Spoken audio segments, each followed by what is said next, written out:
বিসমিল্লাহির রহমানির রহিম। সুপ্রিয় শিক্ষার্থীবৃন্দ, সম্মানিত অভিভাবকবৃন্দ, আশা করছি আপনারা সকলে ভালো আছেন, সুস্থ আছেন, নিরাপদে আছেন। আমি আপনাদের দোয়ায় সুস্থ আছি, ভালো আছি, নিরাপদে আছি। সকলকে আজকে আমাদের লাইভ ক্লাসে স্বাগতম। বিরামপুর আইসিটি স্কুল এবং আমি মোহাম্মদ আবদুল্লাহ আল মামুনের পক্ষ থেকে। সুপ্রিয় শিক্ষার্থীবৃন্দ, এই পর্যায়ে আমরা অষ্টম শ্রেণীর একটি ক্লাস, ইংলিশ সেকেন্ড পেপারের ক্লাস আলোচনা করব। খুব গুরুত্বপূর্ণ ক্লাস, ন্যারেশন। এই ক্লাসটা আলোচনা করব। আশা করছি তোমরা সকলে শারীরিক এবং মানসিকভাবে প্রস্তুত আছো এবং অ্যাটেন্টিভ আছো। Okay, let's move to the next slide in the narration class. Okay, class 8 topic narration. Okay,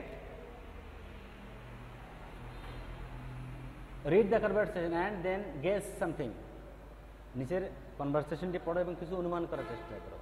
Oren said to Eliza, how are you? Eliza said to Oren, I am fine. Oren said to Eliza, why are you here? Eliza said to Oren, I am waiting for you. আশা করছি তোমরা ইংলিশটা বুঝতে পারছো, আমি আর বাংলা বললাম না। এই টপিকটা কেন পড়তে বলা হলো? What is the narration or speech? What a speaker says is called narration or speech.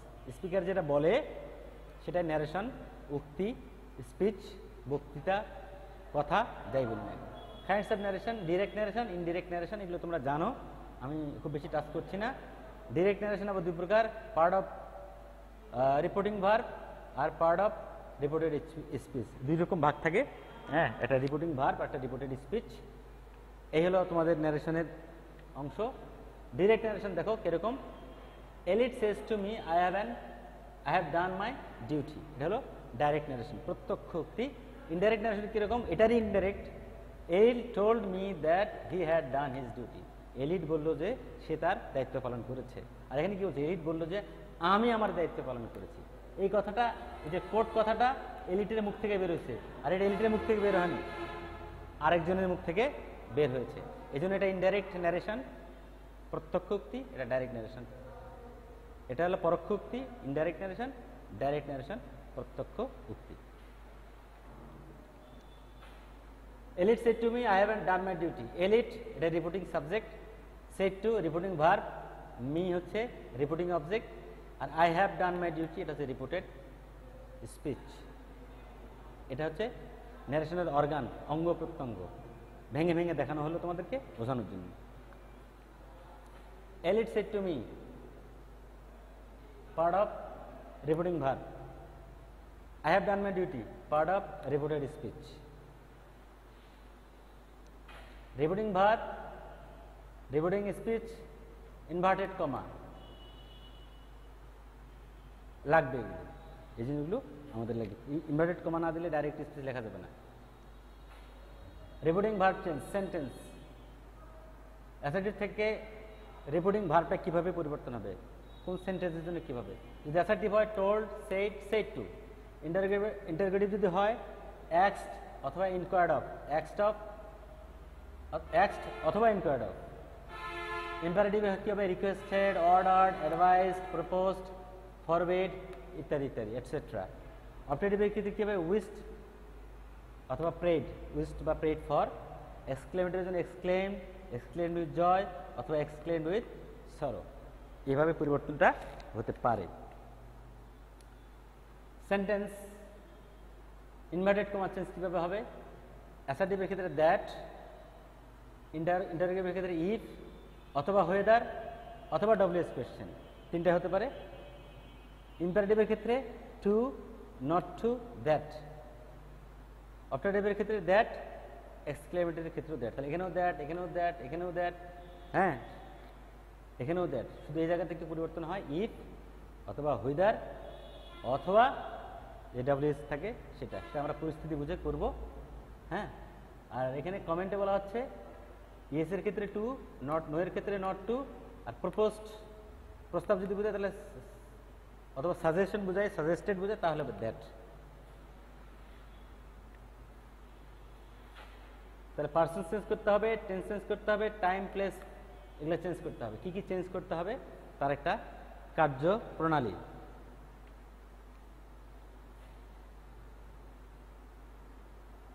কোন পার্সন থাকলে কি হয় সেটা বোঝাচ্ছে। আই, মি, মাই থাকলে মাইন, উই থাকলে আস, আওয়ার্স, আওয়ার্স ইত্যাদি। According to reporting subject, you, your, yours according to reporting subject. He, him, his, এগুলো তাই, এগুলো চেঞ্জ হবে না, এগুলো চেঞ্জ হবে না, এগুলো চেঞ্জ হবে না। হি, হার, শি, হার, হার্স চেঞ্জ হবে না। দে, দেম, দেয়ার, দেয়ার্স চেঞ্জ হবে না। এগুলো শুধুমাত্র রিপোর্টিং ভার্ব অনুযায়ী চেঞ্জ হবে। ঠিক আছে, আমরা দেখব ন্যারেশন করার সময়, আমি সেটা বিস্তারিত বলে দেব কিভাবে কোনটা চেঞ্জ হবে।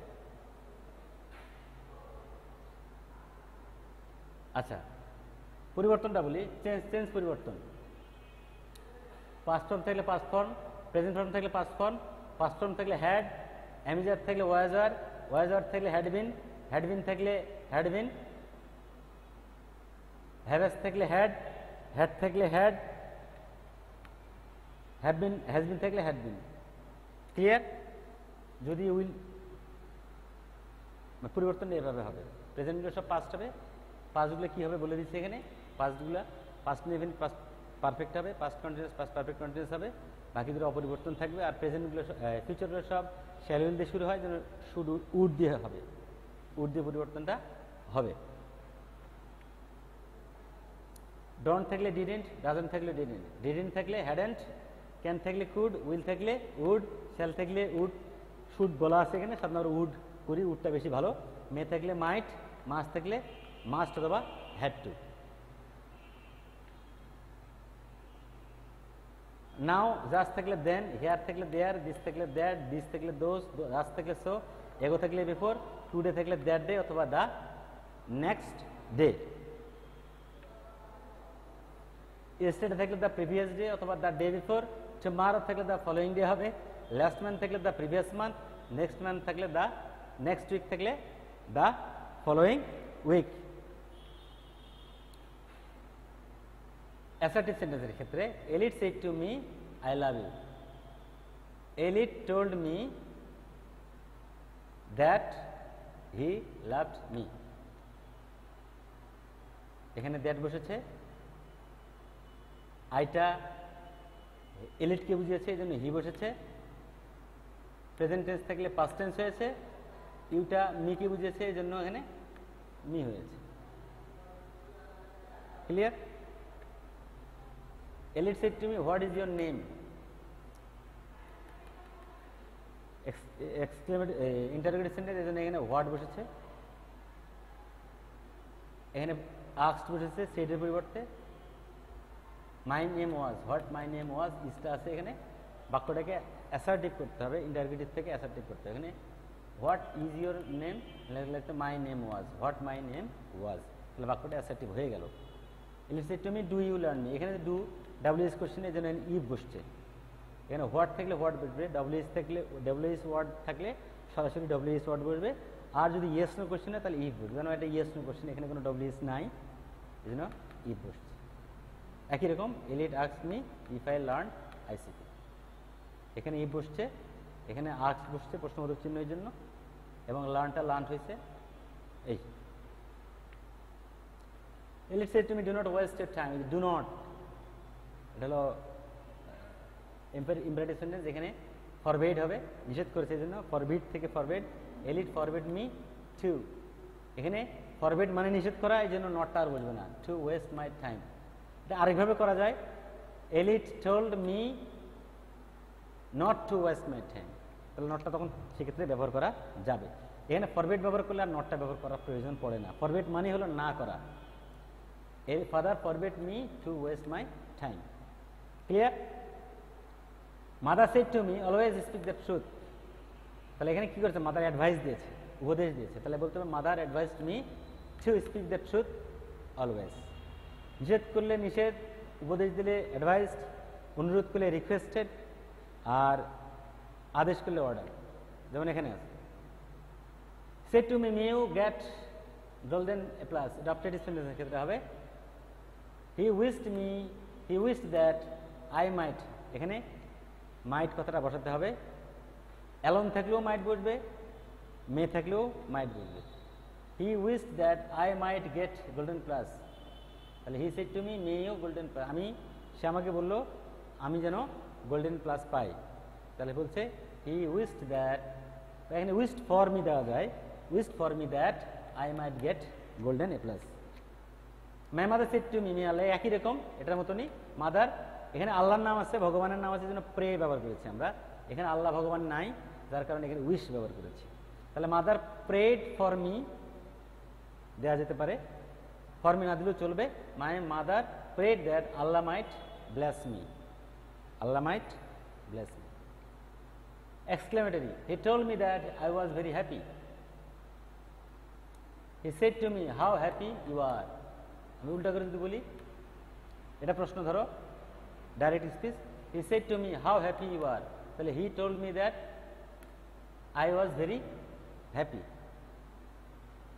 কিন্তু এটাকে এক্সক্লেম দিয়ে বলা ভালো, হি এক্সক্লেম দ্যাট, টোল্ডের পরিবর্তে, আমার মানে টোল্ডের পরিবর্তে আমার মানে আমার বক্তব্য হলো এখানে টোল্ড না ব্যবহার করে তোমরা এক্সক্লেমড, শুধু এক্সক্লেমড ব্যবহার করতে পারো, সেটা ভালো হবে।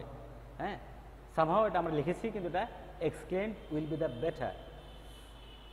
The girl said what a fool I am, the girl exclaimed with সরো। আচ্ছা, উইথ সরো যদি দিতে না চাও নো প্রবলেম, শুধু এক্সক্লেম দিয়েও হবে। The girl exclaimed with sorrow that he was a great fool, এখানে গ্রেট শব্দটা আনা হয়েছে, ভেরি বা গ্রেট শব্দটা আনতে হবে এখানে। এটা তোমাদের জন্য কাজ দিলাম, homework. Continue the following sentence, convert the following sentence into indirect. He said to me, I know you. My friend said to me, are you a good student? The teacher said to the student, learn English. Rakib said to Zakia, how beautiful you are. Karim said to Kabila, may you recover soon. The man said, eat, drink and be merry. Be merry. Sorry, এখানে একটু ভুল আছে, be M E double R হবে, be merry, marry না, marry মানে বিবাহ করা, merry মানে আনন্দিত হওয়া, M E double R Y. Father said to me I am drawing a picture for you. He said to me what is your name? She said what a fool I am. The teacher said to the student choose the best answer.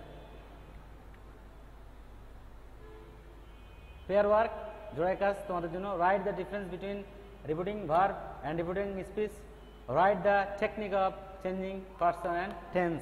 এটা তোমাদের group দলীয় কাজ, তারপর দেখে নাও, নিজেরা try করতে পারো।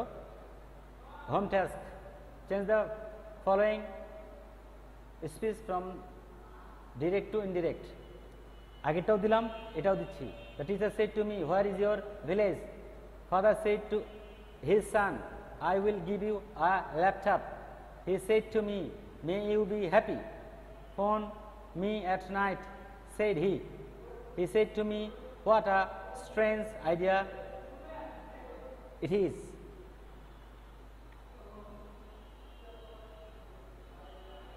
Thank you all.